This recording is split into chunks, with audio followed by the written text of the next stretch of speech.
12ই রবিউল আউয়াল সোমবার হযরত আয়েশা সিদ্দিকা রাদিয়াল্লাহু আনহার গৃহে নবী করিম সাল্লাল্লাহু আলাইহি সাল্লাম অবস্থানরত।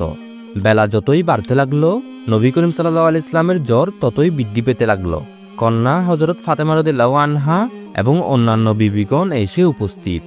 নবী করিম সাল্লাল্লাহু আলাইহি সাল্লামের অবস্থার পরিবর্তন দেখে হযরত ফাতেমা রাদিয়াল্লাহু আনহা কাঁদতে লাগলেন।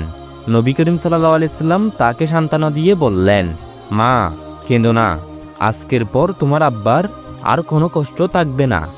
এই কথা শুনে হযরত ফাতেমা রাদিয়াল্লাহু আনহা ডুকরে কেঁদে উঠলেন। স্নেহময় পিতা এবার হযরত ফাতেমাকে টেনে নিজের কাছে নিলেন এবং কানে কানে কিছু কথা বললেন। তখন হযরত ফাতেমা রাদিয়াল্লাহু আনহা একটু করুণ হাসি হাসলেন। পরবর্তীতে হাসির কারণ জিজ্ঞাসা করা হলে তিনি বলেছিলেন, নবী করিম সাল্লাল্লাহু আলাইহি সাল্লাম তাকে সান্ত্বনা দিয়ে বলেছিলেন, তুমি অচিরেই আমার পরিবারবর্গের মধ্যে প্রথমেই আমার সাথে মিলিত হবে, তুমি বেহেশতের নারীদের সর্দার হবে। নবী করিম সাল্লাল্লাহু আলাইহি সাল্লামের এই আগাম সংবাদটি ছিল মৃত্যু সম্পর্কীয় ইলমে গায়েব। ঠিক 6 মাসের মাথায় নবী পরিবারের মধ্যে তিনিই সর্বপ্রথম ইন্তেকাল করেন। এই 6 মাসের মধ্যে কেউ তাকে কোনোদিন হাসতে দেখেননি। সকালবেলা নবী করিম সাল্লাল্লাহু আলাইহি সাল্লামের অসুখ বৃদ্ধির কথা দাবানলের মতো মদিনায় ছড়িয়ে পড়ে।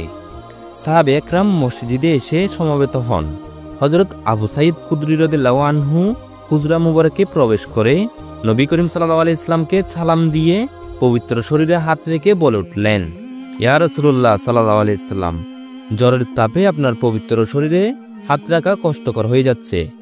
এমন কঠিন অবস্থায়ও নবী করিম সাল্লাল্লাহু আলাইহি সাল্লাম ইরশাদ করলেন, আমরা নবীগণের পুরস্কার যেমন দ্বিগুণ, তদ্রূপ পরীক্ষাও দ্বিগুণ।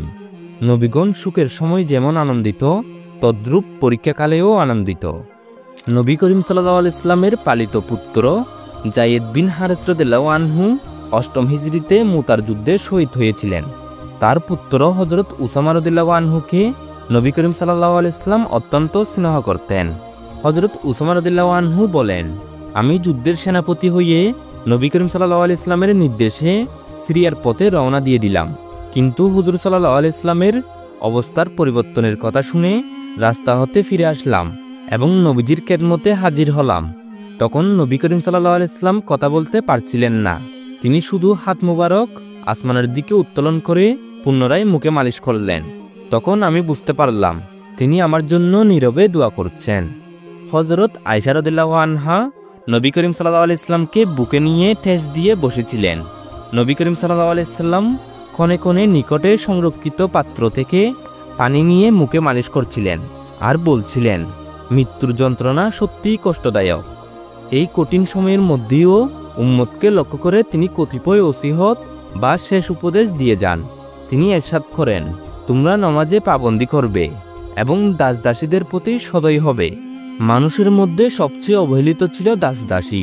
শেষ সময়েও নবী করিম সাল্লাল্লাহু আলাইহি সাল্লামের দৃষ্টি সেই অবহেলিত মানুষের দুর্দশার প্রতি আকৃষ্ট হয়েছিল।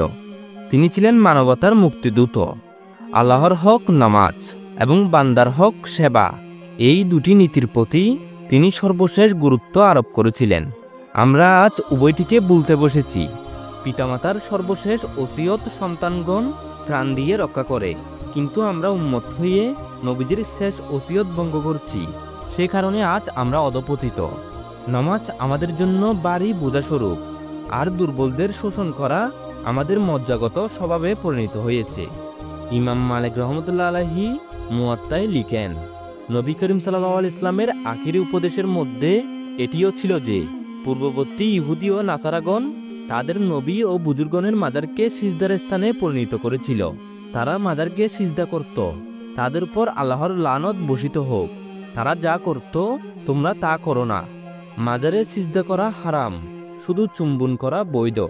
আরব উপদ্বীপে দুইটি ধর্ম একসাথে অবস্থান করবে না।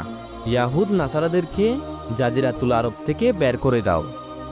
প্রিয় দর্শক, আজকের ভিডিওটি কেমন লাগলো তা কমেন্টে অবশ্যই জানাবেন এবং আরও নতুন নতুন ইসলামিক ভিডিও পেতে আমাদের চ্যানেলটি সাবস্ক্রাইব করে পাশে থাকুন। আসসালামু আলাইকুম।